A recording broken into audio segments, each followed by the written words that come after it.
ओम शांति।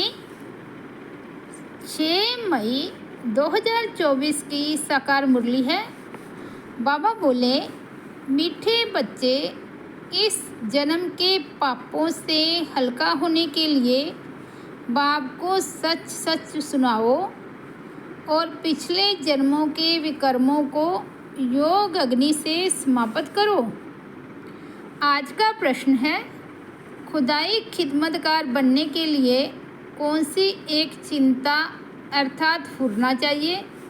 उत्तर है, हमें याद की यात्रा में रहकर पावन जरूर बनना है। पावन बनने का फुरना चाहिए, यही मुख्य सब्जेक्ट है।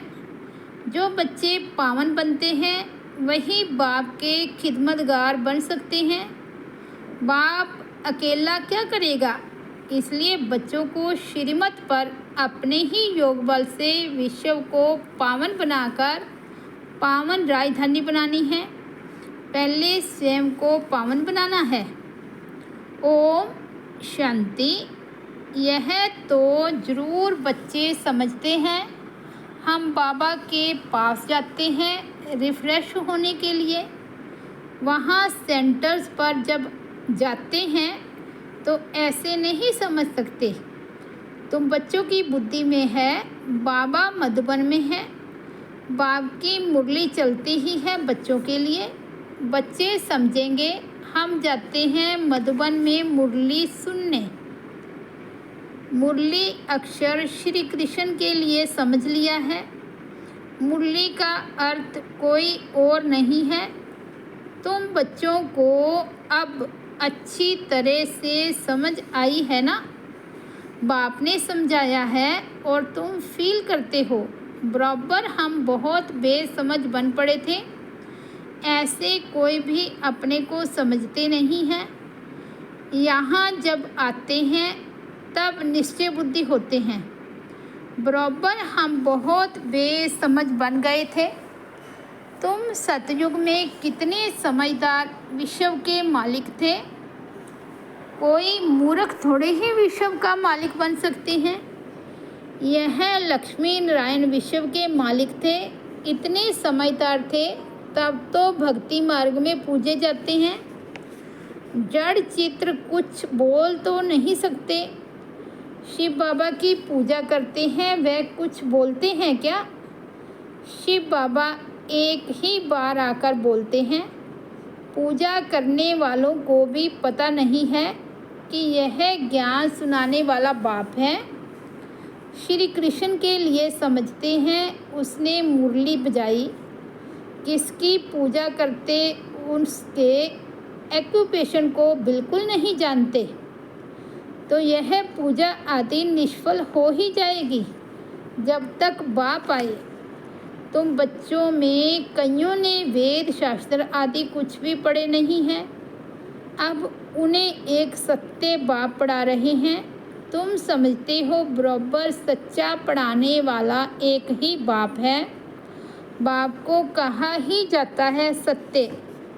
नर से नारायण बनने की सच्ची कथा सुनाते हैं। अर्थ तो ठीक है, सत्य बाप आते हैं। अब नर से नारायण बनना है तो जरूर सतयुग स्थापन करेंगे ना। पुरानी दुनिया कलयुग थोड़े ही बनेगी। कथा सुनने समय यह कोई को बुद्धि में नहीं होता है कि हम नर से नारायण बनेंगे।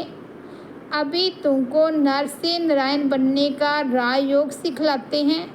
यह भी कोई नई बात नहीं। बाप कहते हैं मैं कल्प कल्प आकर समझाता हूँ। युगे युगे कैसे आऊँगा? ब्रह्मा का चित्र दिखाकर तुम समझा सकते हो। यह रथ है। यह बहुत जन्मों के अंत का जन्म पतित। अब यह भी पावन बनते हैं, हम भी बनते हैं। सिवाय योग बल के कोई पावन बन नहीं सकता। विकर्म विनाश हो न सके। पानी में स्नान करने से कोई पावन नहीं बनते। यह है योग अग्नि।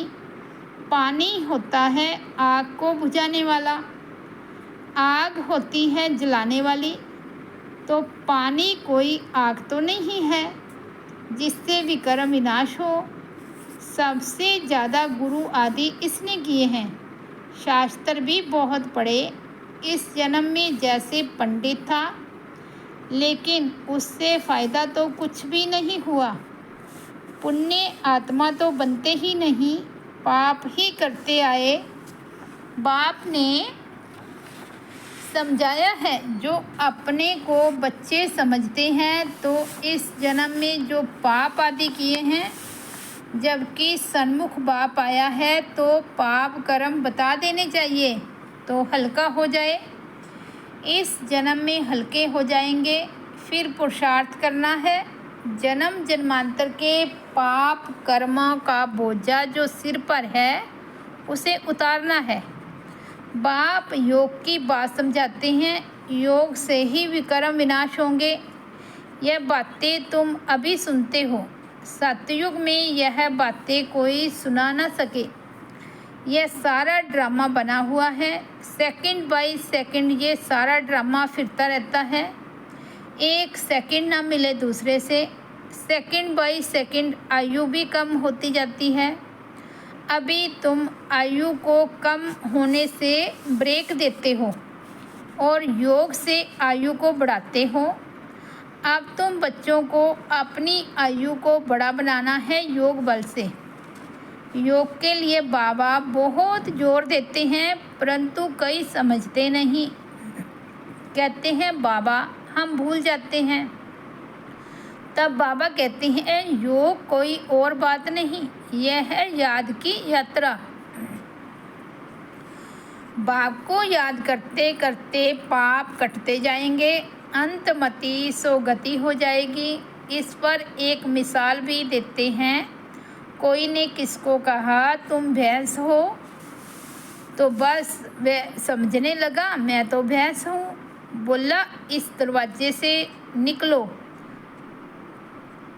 तो वह बोला मैं भैंस हूँ कैसे निकलूँ। सचमुच जैसे भैंस बन गया। यह एक मिसाल बैठ बनाया है, बाकी कोई ऐसा है नहीं। यह कोई यथार्थ मिसाल नहीं है। हमेशा रियल बात पर मिसाल दिया जाता है। इस समय बाप तुमको जो समझाते हैं उनके फिर भक्ति मार्ग में त्योहार मनाए जाते हैं। कितने मेले मलाखड़े आदि होते हैं। बाकी इस समय जो कुछ होता है उनके त्योहार बन जाते हैं। तुम यहाँ कितने स्वच्छ बनते हो। मेले मलाखड़े में तो कितने मैले होते हैं। शरीर को मिट्टी मलते हैं, समझते हैं पाप मिट जाएंगे। बाबा का खुद यह सब कुछ किया हुआ है। नासिक में पानी बहुत गंदा होता है, वहाँ जाकर मिट्टी मलते हैं, समझते हैं पाप विनाश हो जाएंगे। फिर उस मिट्टी को साफ करने के लिए पानी ले आते हैं।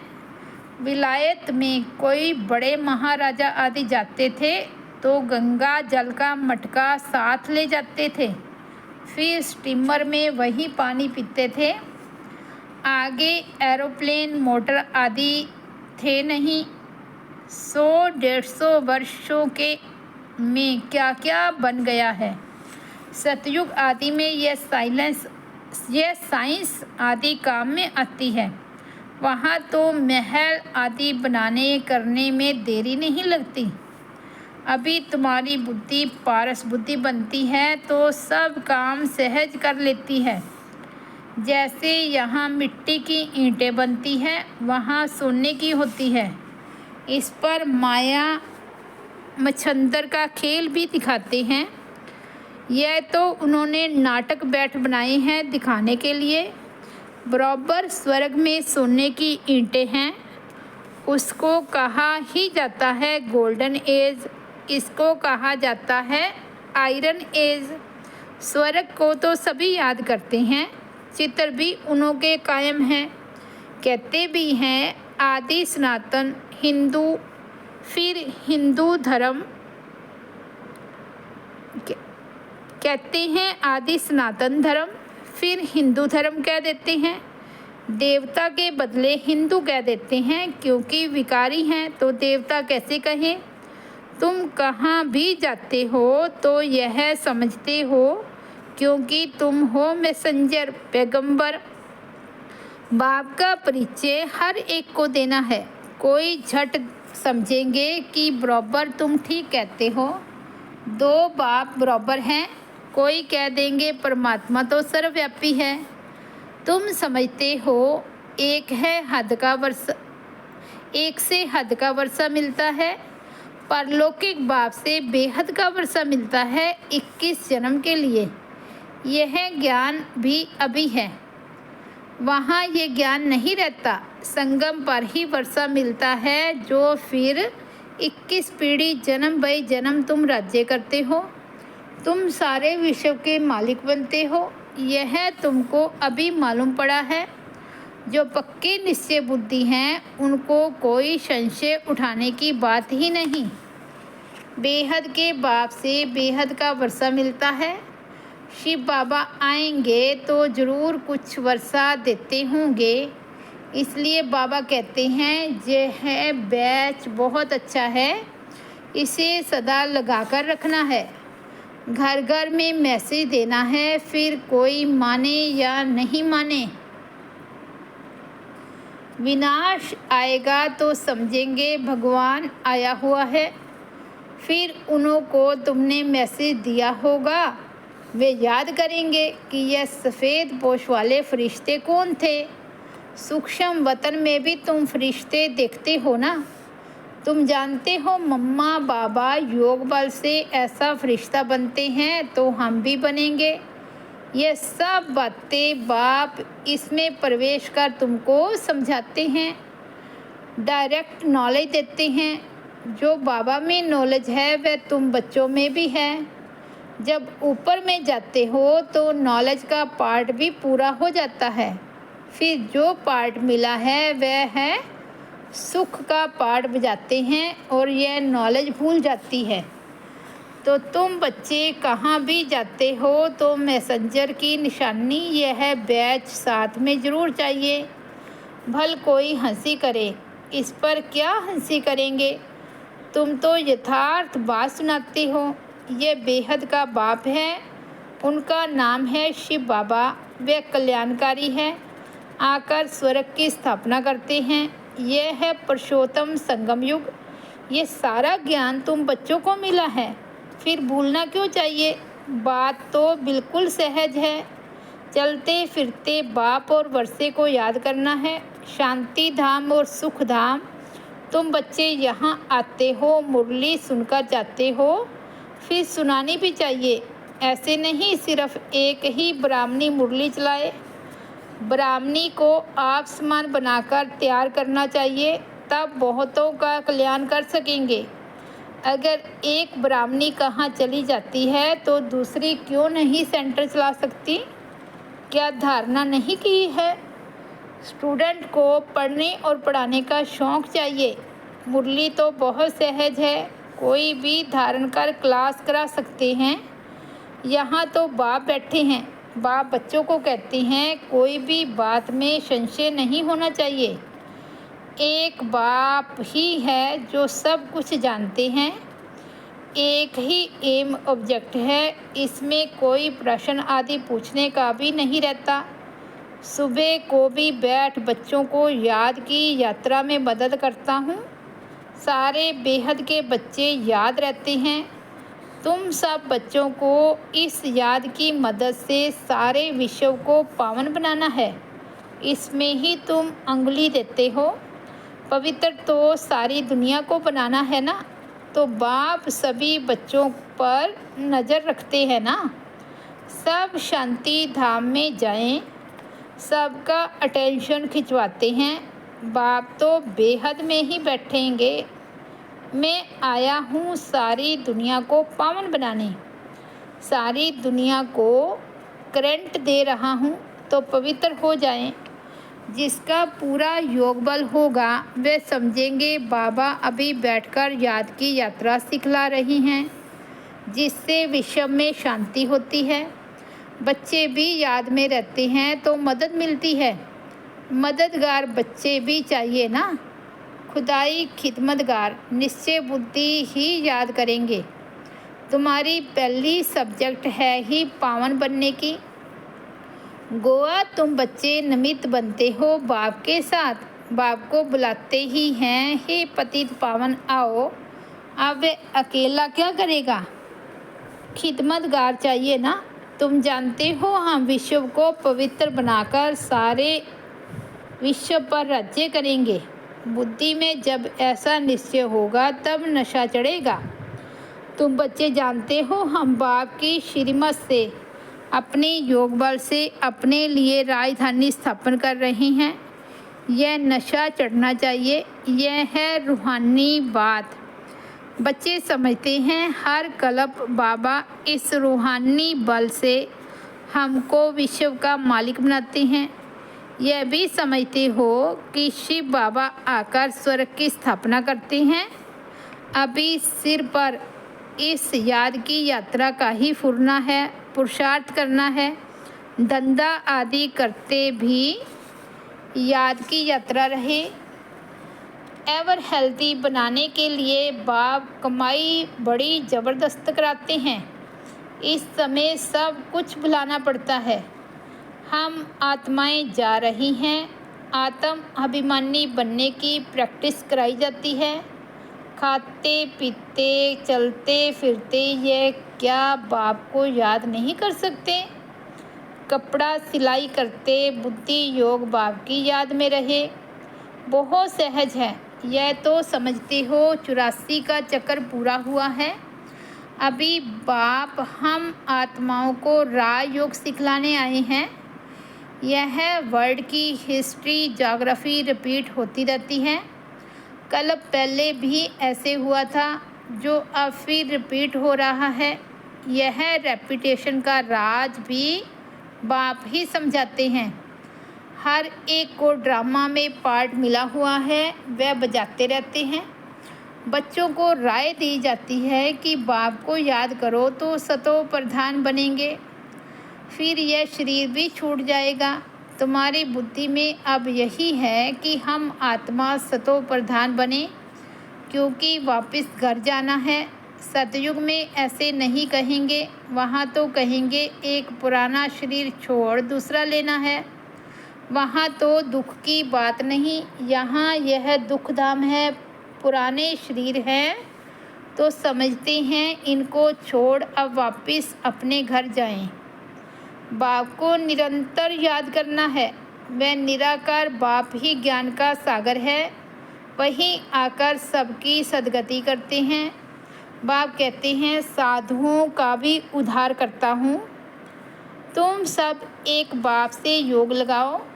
तुम सब आत्माओं को बाप से वर्षा लेने का हक है। अपने को आत्मा समझ देही अभिमानी बनो और बाप को निरंतर याद करो तो पाप कटते जाएंगे।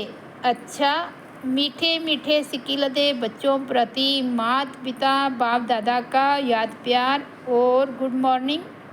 रूहानी बाप की रूहानी बच्चों को नमस्ते। हम रूहानी बच्चों की रूहानी बाप दादा को याद प्यार गुड मॉर्निंग और नमस्ते। धारणा के लिए मुख्य सार। फर्स्ट पॉइंट है मुरली सुनकर फिर सुनानी है। पढ़ने के साथ साथ पढ़ाना भी है। कल्याणकारी बनना है। बैच मैसेंजर की निशानी है, ये सदा लगा कर रखना है। सेकंड पॉइंट है विश्व में शांति स्थापन करने के लिए याद की यात्रा में रहना है। जैसे बाप की नज़र बेहद में रहती है, सारी दुनिया को पावन बनाने के लिए करंट देते हैं, ऐसे फॉलो फादर कर मददगार बनना है। वरदान है कर्म और योग के बैलेंस द्वारा कर्मातीत स्थिति का अनुभव करने वाले कर्म बंधन मुक्त भव।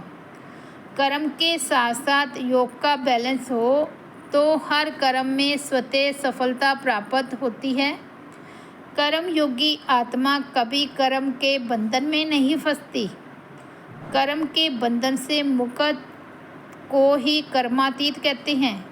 कर्मातीत का अर्थ यह नहीं है कि कर्म से अतीत हो जाओ। कर्म से न्यारे नहीं, कर्म के बंधन में फंसने से न्यारे बनो। ऐसी कर्मयोगी आत्मा अपने कर्म से अनेकों का कर्म श्रेष्ठ बनाने वाली होगी। उसके लिए हर कर्म मनोरंजन लगेगा, मुश्किल का अनुभव नहीं होगा। स्लोगन है, परमात्म प्यार ही समय की घंटी है जो अमृत वेले उठा देती है।